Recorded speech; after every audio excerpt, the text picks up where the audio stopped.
Hi అందరికీ. ఇవాళ నేను చేయబోయే రెసిపీ ఏంటంటే క్యాప్సికమ్ ఎగ్ కర్రీ.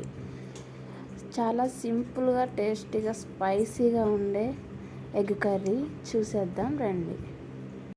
ఇలాంటి మరిన్ని వీడియోస్ కోసం ప్లీజ్ డూ సబ్స్క్రైబ్. ముందుగా మనం క్యాప్సికమ్ ముక్కలను కట్ చేసుకొని పెట్టుకోవాలి. తర్వాత ఒక మీడియం సైజ్ ఉల్లిపాయను తీసి కట్ చేసుకోవాలి. తర్వాత 3 ఎగ్స్ని ముందుగా ఒక కడాయి పెట్టుకొని ఆ కడాయిలో ఆయిల్ పోసుకొని 3 టేబుల్ స్పూన్ ఆయిల్ పోసుకున్నాక కట్ చేసి ఉల్లిపాయ ముక్కలు వేసుకోవాలి.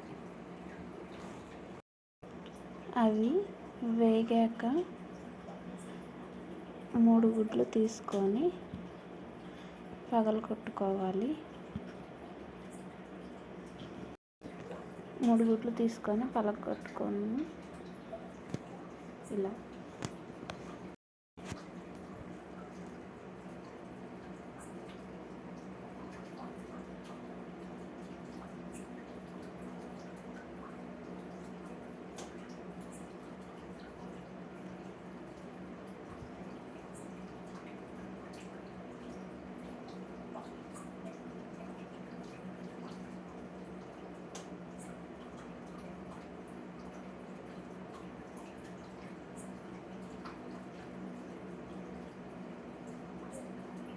మూడు గుడ్లు వేసుకున్నాక మూత పెట్టేసుకోండి.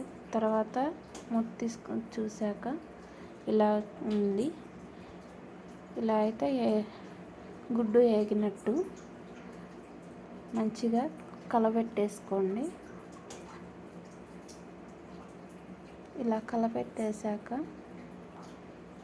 కొంచెం ముక్కలుగా చేసుకోవాలి ఎగ్ పీసెస్ని.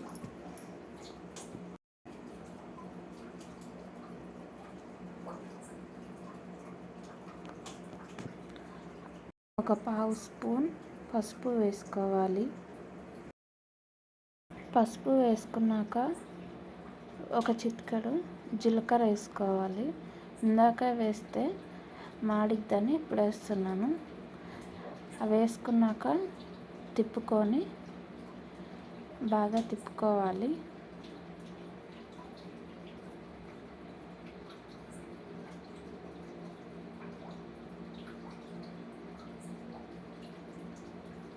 తర్వాత ఇలా ఉంటుంది.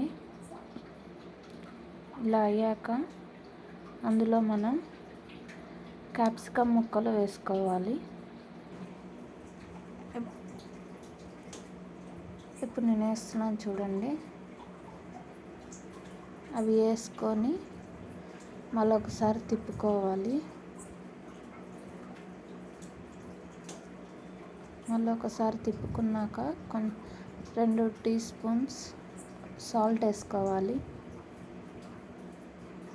సాల్ట్ వేసుకొని మళ్ళీ ఒకసారి తిప్పుకొని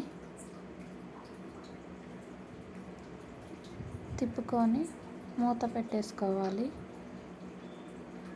మళ్ళీ మూత తీసి చూపిస్తున్నాను. మొత్తం ఇలా మగ్గిపోయి ఉంటుంది.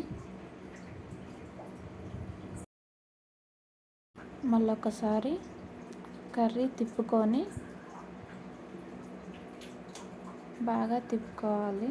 అడుగు అంటకుండా, అడుగు అనేది అంటుతుంది. తిప్పుకొని మూత పెట్టేసుకోవాలి. మూత పెట్టి మళ్ళీ ఒకసారి తీసి చూపిస్తున్నాను. ఇలా మొత్తం మగ్గిపోయాక 2 స్పూన్ల కారం వేయాలి. మీ టేస్ట్కి తగ్గట్టు వేసుకోండి. కారం వేసుకొని తిప్పుకోవాలి. మొత్తం బాగా తిప్పుకోవాలి, మొత్తం కలిసేటట్టుగా. తర్వాత కొంచెం ధనియా పౌడర్ వేసుకోవాలి. ధనియా పౌడర్ వేసుకొని మళ్ళీ ఒకసారి తిప్పుకొని మూత పెట్టేసుకుంటే గ్యాస్ ఆఫ్ చేస్తే సరిపోతుంది. తర్వాత చూడండి ఎలా ఉందో కర్రీ. చూడండి, చాలా స్పైసీగా, చూస్తుంటేనే నోరు ఊరుతుంది. అలా ఉంది కర్రీ. చాలా సింపుల్ అండ్ టేస్టీగా ఉంది. ఇలాంటి మరిన్ని వీడియోస్ కోసం ప్లీజ్ డూ సబ్స్క్రైబ్.